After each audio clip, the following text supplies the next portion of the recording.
And away from Gaza, let's check in on the Russian invasion of Ukraine. President Volodymyr Zelensky has welcomed the Hungarian parliament's vote to approve Sweden's NATO membership. Now, reacting to the news on social media platform X, the Ukrainian president wrote, quote, "This is a historic day for Sweden and Euro-Atlantic security. Congratulations to Swedish Prime Minister Ulf Kristersson and all Swedes. Sweden's accession will undoubtedly strengthen the alliance, particularly in light of the Russian threat to the free world," end quote. Well, the Ukrainian president also says he's looking forward to working closely with Sweden and other NATO allies to advance Ukraine's NATO membership. It comes as the Swedish Prime Minister says his country can expect that Russia will not like the country's accession to the North Atlantic Treaty Organization. And during a news conference in Stockholm, the Prime Minister said that Russia's ambitions to limit NATO expansion have backfired, and have also noted the historic nature of this country's accession into the alliance.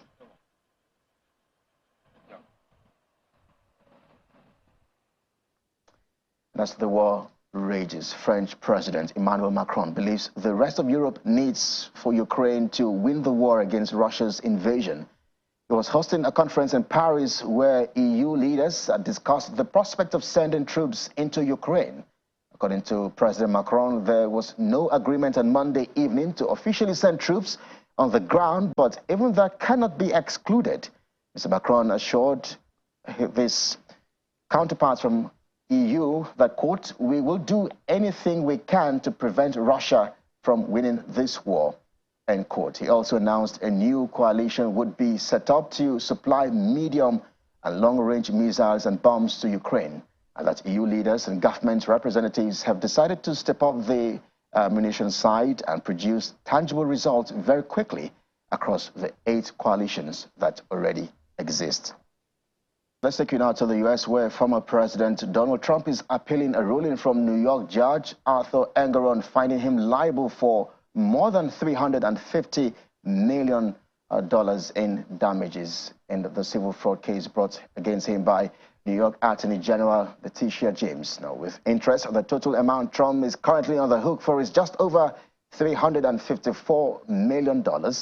With post-judgment interest accruing at nearly $112,000 per day. The judge went on to criticize Mr. Trump's behavior during the trial, saying that he rarely responded to questions asked and he frequently interjected long, irrelevant speeches on issues far beyond the scope of the trial. And Trump's attorney, Christopher Case, teased plans for an appeal when he reacted to the decision earlier this month, saying the court ignored the law, ignored the fact, and simply signed off on the Attorney General's manifestly unjust political crusade against the front-running candidate for president of the U.S. And still in the U.S., it's exactly a week to Super Tuesday in the United States, the day when most states hold their presidential primaries and caucuses. There are 16 states and 1 U.S. territory set to hold elections on March 5, 2024. And ahead of the race for the Republican Party is former President Donald Trump, who polled in double digits over his rival, former South Carolina Governor Nikki Haley.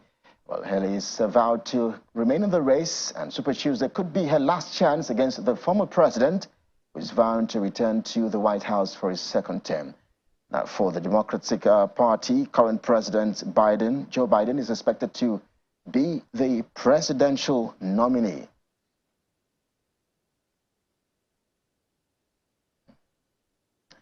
But let's stay with the build-up to the race to the White House, of course, as we cross over live to Houston, Texas, where political analyst Somto Ike-Jiofo joins us live on the program. Somto, thank you indeed for agreeing to speak with us. It's been a minute, really. Great to see you again.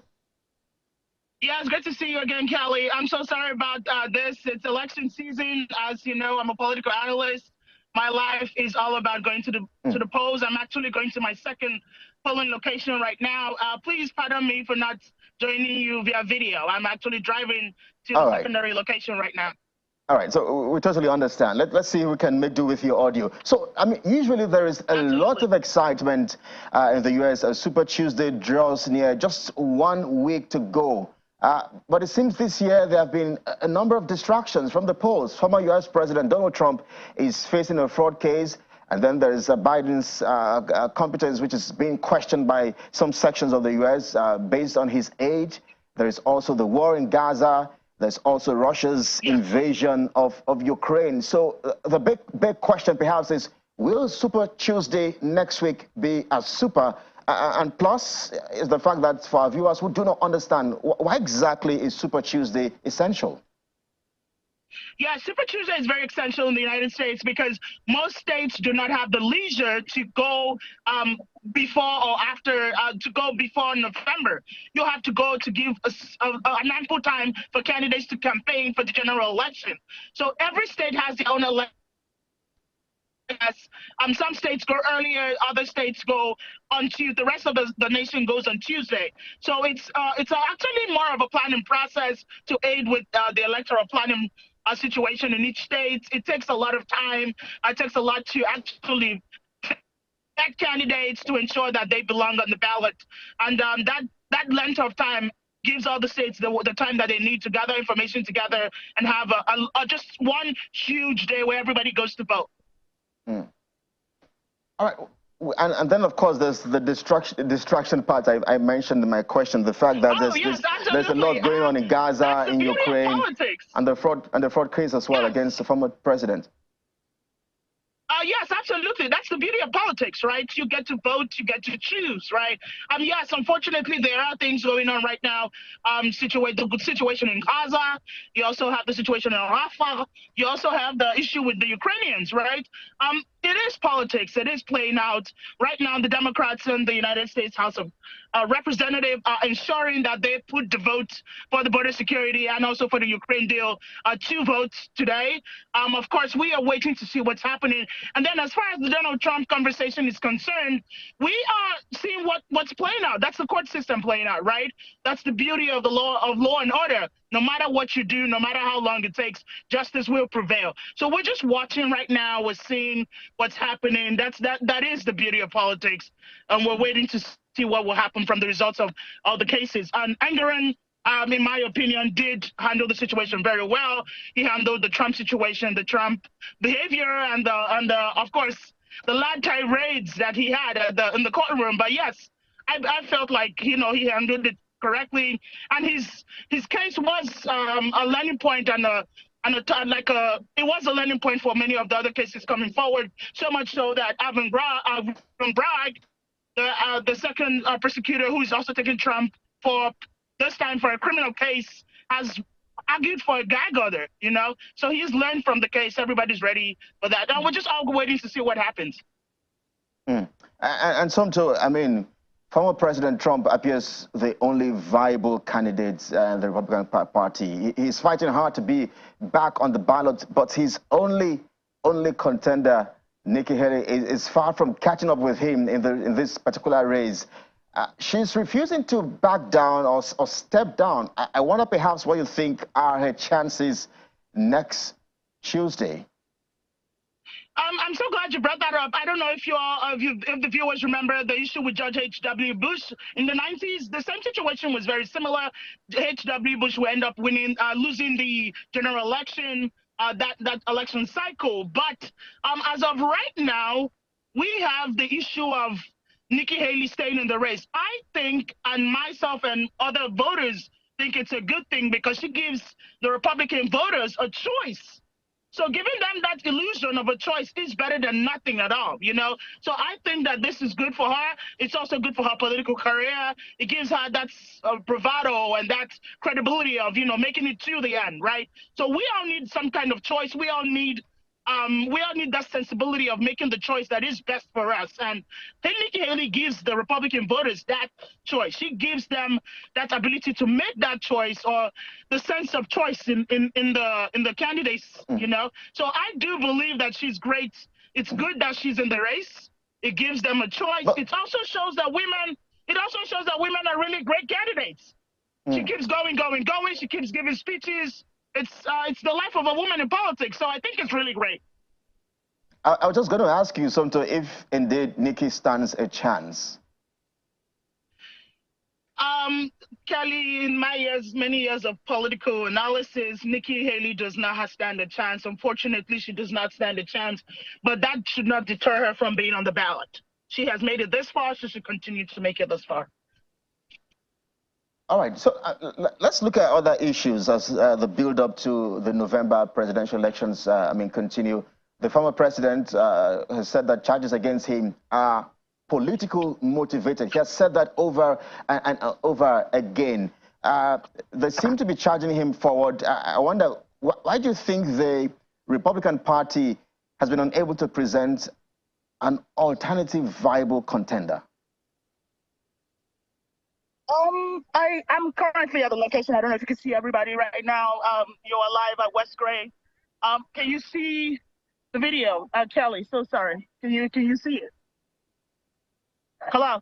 Yeah, we can. Just go ahead, Somto. Oh, yeah, sorry. Can you repeat the question? I did not hear. Hi. Well, I have many friends.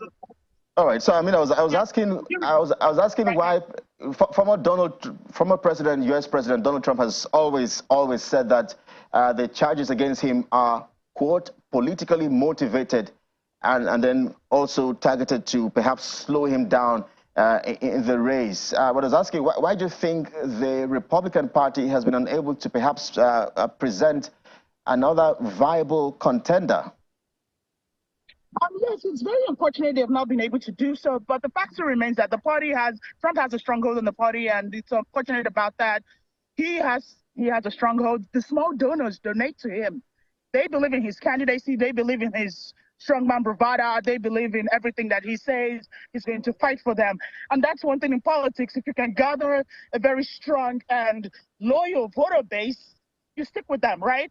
That's politics 101. You stick with the voters, and you stick with people that can get you the seat. And unfortunately, the Trump voters are the key to the Republican White House.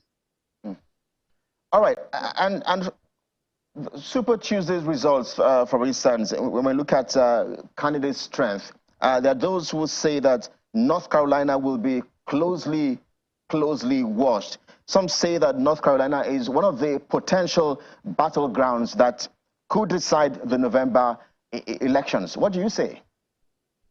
I say no. North Carolina is deep red country. Not possible. I don't see it flipping anytime soon. North Carolina is strong red. South Carolina is strong red. South Dakota, North Dakotas, all the Dakotas are also strong red. State of Texas, strong red. We do have some bits in Texas that are Democratic, particularly Houston, Texas, where I am standing right now at the West Gray voting location. But North Carolina, deep red. Please let nobody give you high hopes. North Carolina is strong red country. All right.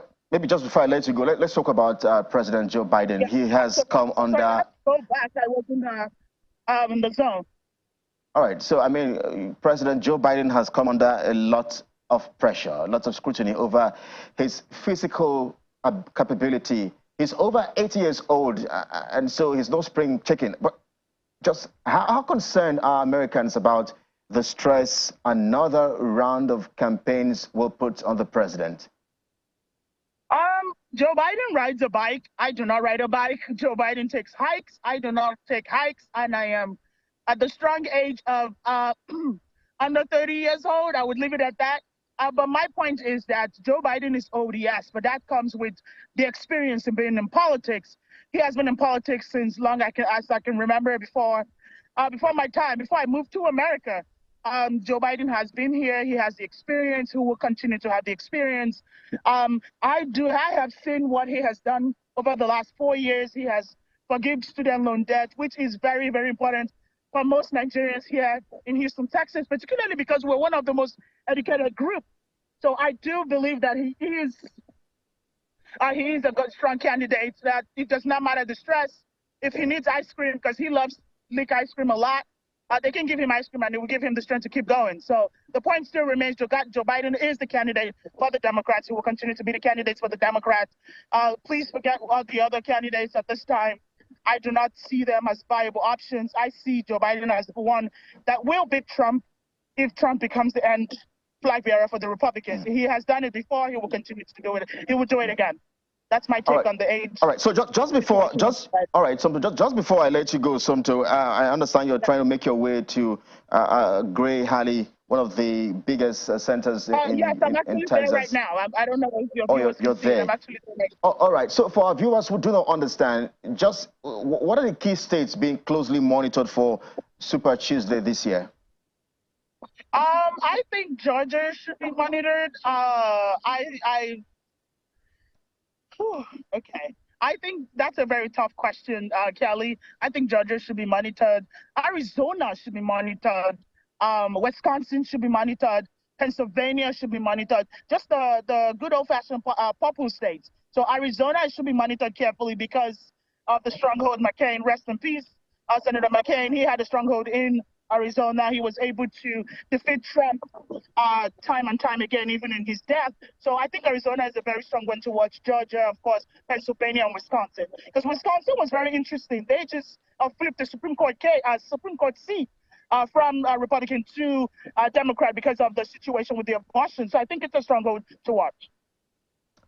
Well, perhaps a fine place to anchor a conversation with you. Somto Ike Geoffrey, thank you indeed for agreeing to speak with us here on The World Today. And all the best. Thank you so much. I'll see you on Super Tuesday. Bye-bye.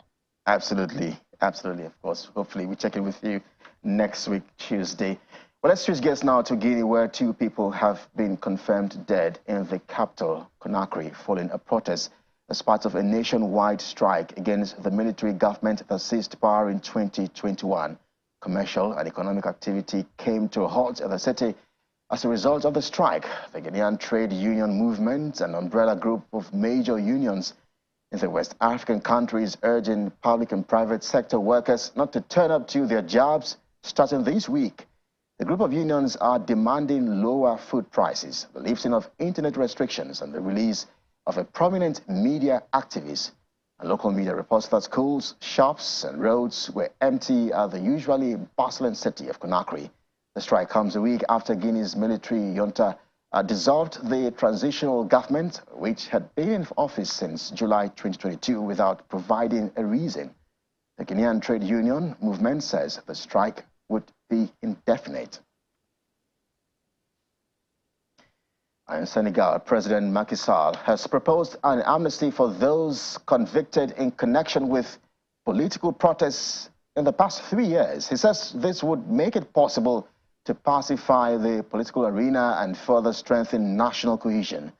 Speaking at talks which have been largely boycotted by the opposition and civic groups, the suggested amnesty bill, which Mr. Sall says will be put to Parliament on Wednesday, has already been condemned by his opponents. They say the aim is to ensure that members of the security forces and President Sall himself cannot be prosecuted for the death of protesters.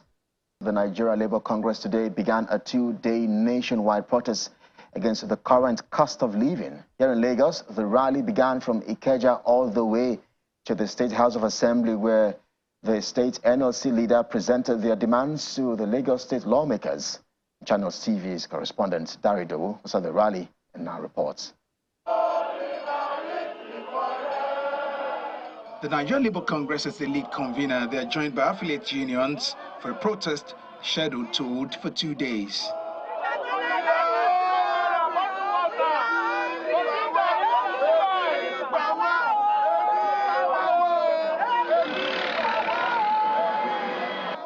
The police have been on ground as early as 7 a.m., manning every point to ensure a peaceful procession.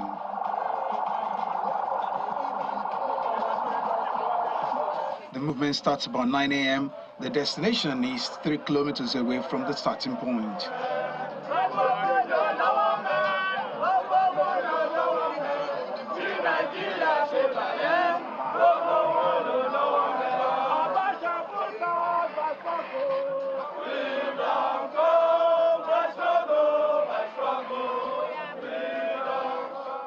Food security and protection of lives and property. Hardship, untold hardship is too much in the land for all Nigerians. We want the government to quicken all their decisions. It should not be anti-people's policies, but decisions and policies that will yield a positive effort in ensuring that this untold hardship is brought to a halt. We will encourage government like NLC in their demands with the federal government. Let them bring in several of the CNG and the electric buses so that the PMS, the rate of consumption on PMS will be reduced.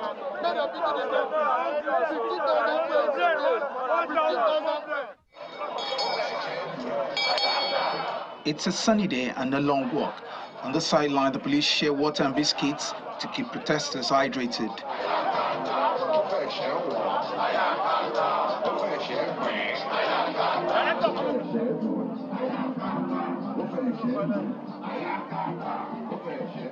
After walking for over an hour, the union members are now at their final stop.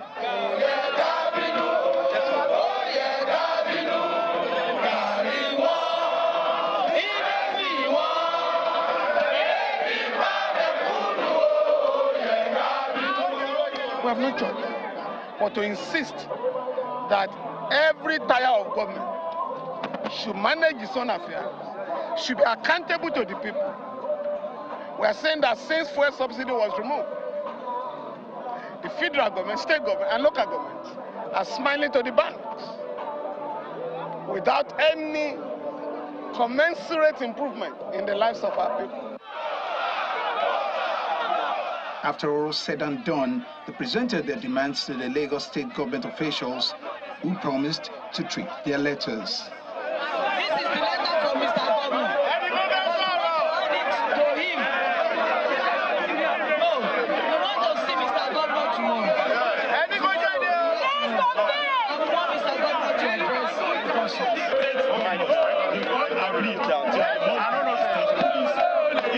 we have to start state police. Lagos State, we are ready for the state police. I'm not telling our commissioner for this making Lagos State one of the safest states. Thank you very much for this. It's the end of the rally here, day one at the State Assembly. The rally started at the Ikeja under bridge before the labor union leaders led protesters to this point. The demands have been submitted to the leadership of the State House of Assembly. They say they will gather tomorrow again and continue to press until the demands are met. Dare Idowu, Channels Television News.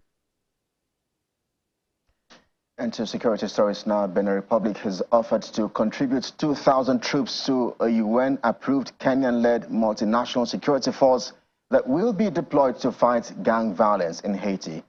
The U.S. ambassador to the United Nations, Linda Thomas-Greenfield, made this announcement during a press briefing in Georgetown, Guyana on Monday. She stressed the urgency of deploying the force, saying the mission is essential to help the Haitian and national police restore peace and security. The deployment was to take place this month, but was delayed after being blocked by a Kenyan court in January, which argued that the government lacked jurisdiction to send police officers outside Kenya. And shortly after the ruling, Kenya's President William Ruto gave assurances that Kenya would still send the troops after some paperwork to satisfy court demands. According to a UN report published last month, Haitian gangs killed 8,400 people last year, an increase of 122% from 2022. The armed conflict in Sudan has resulted in thousands of civilians killed, millions displaced, property looted, and children conscripted as fighting has spread to more regions of the country. According to the United Nations Human Rights, in Darfur, thousands have been killed in RSF attacks, some of which were ethnically motivated. The report finds that between May and November 2023, the RSF and its allied Arab militia carried out at least 10 attacks against civilians in El Geneina, the capital of West Darfur, killing thousands of people, most of them from the African Masalite ethnic community. The report also cites the People's Authority to support the Sudanese Armed Forces, a pro-safe entity, as stating that it had armed 255,000 young men in camps across Sudan.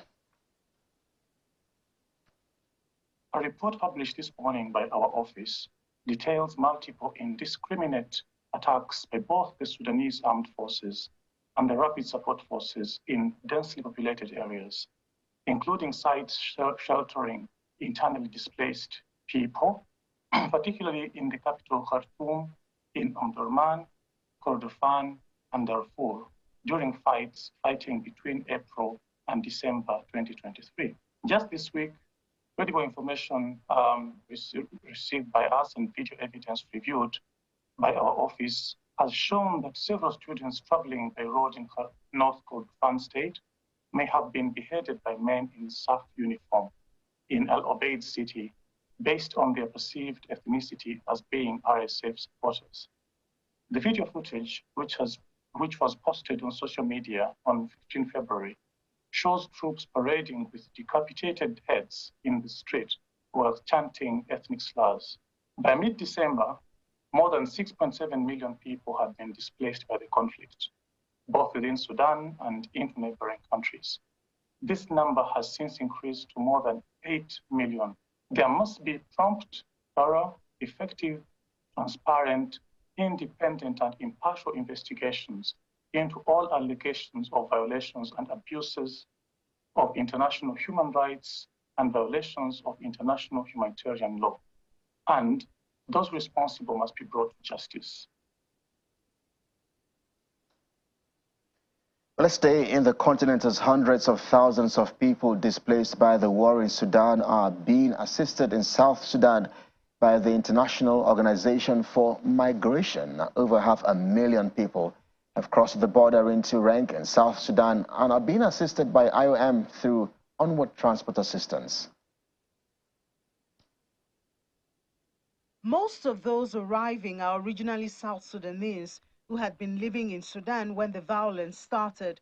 The International Organization of Migration has assisted over 161,000 to return to their villages and communities of origin or reach other places of safety. Well, the conditions here are extremely harsh. There's hardly any water, any food, any sanitation, any security, any shelter. It's also one of the most remote areas in the country. Thousands of people have crossed the border just behind me from Sudan. Many of them are vulnerable. Many of them are traumatized. We've spoken to women, we've spoken to children and the elderly who fled the terrible violence and have spent weeks, in some cases months, trying to reach this border, trying to cross into South Sudan to reach safety. The onward transport assistance being provided is one of the largest and most complex transport operations in IOM's history.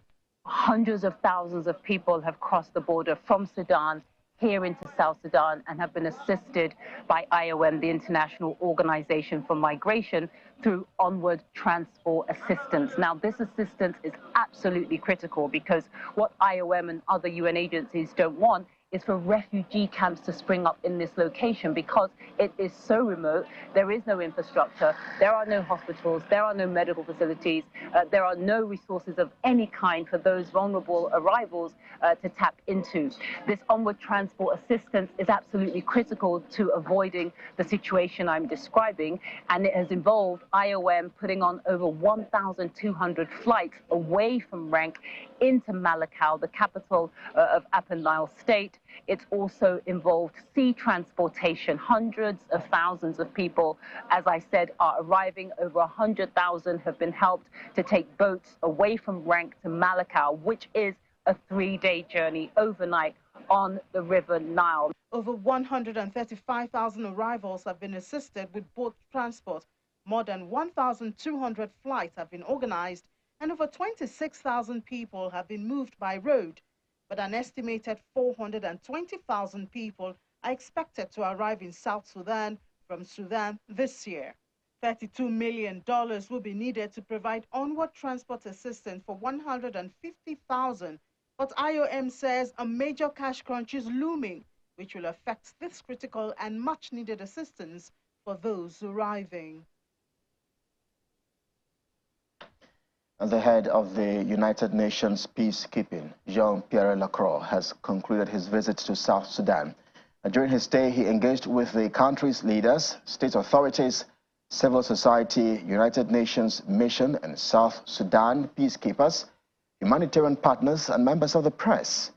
He held a press conference in Juba, the capital of South Sudan, highlighting the key purposes of his visit, and that it is to emphasize the strong commitment of the United Nations support to South Sudan. Accompanied by Hannah Serwa Tete, the Secretary General's special envoy to the Horn of Africa, Mr. Lacroix's visit comes at a time when South Sudan is racing against the clock to hold its first post-independence elections. We, of course, discussed the process towards election as part of the implementation of the RCs and how the UN could continue to work with South Sudan in terms of accompanying South Sudan towards the holding of election in the best possible conditions. We, of course, talked about the current security and humanitarian challenges in South Sudan, the intercommunal violence and the resulting impact on the humanitarian situation, the fallout from the events, the situation in Sudan, with the resulting influx of returnees and refugees to South Sudan, and again with humanitarian consequences and potentially with additional security impact as well. Is it possible for there to be elections? It is. With political will, and if the appropriate preparations are put in place.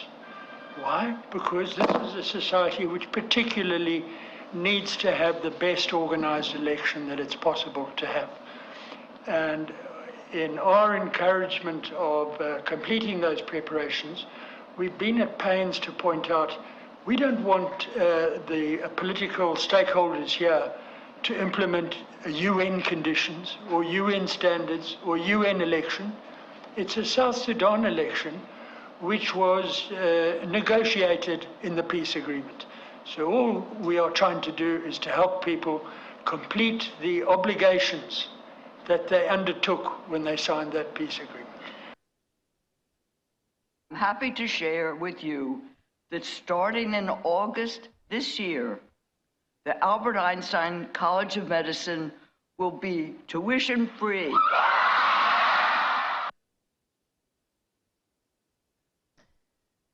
And we end the program with what can only be music to the ears of medical students of Albert Einstein University in New York. We'll be to share with you that starting in August this year, the Albert Einstein College of Medicine will be tuition-free. And while the rapturous shouts and applause, you may ask, it's because the medical school recently received a $1 billion donation from 93-year-old Dr. Ruth Gottesman, a former professor at the Bronx School. It's one of the largest ever donations made to a U.S. school and is the largest ever made to a medical school. The Bronx, New York City's poorest borough, is ranked as the unhealthiest of New York State's 62 counties. In a statement, University Dean Dr. Ryan Yoma said that, quote, the transformational gift radically revolutionizes our ability to continue attracting students who are committed to our mission, not just those who can afford it. Tuition at the school is nearly $59,000 each year, leaving students with substantial debt. The statements from Einstein's noted students in their final year will be reimbursed for their spring 2024 tuition, and from August, all students, including those who are currently enrolled, will receive free tuition.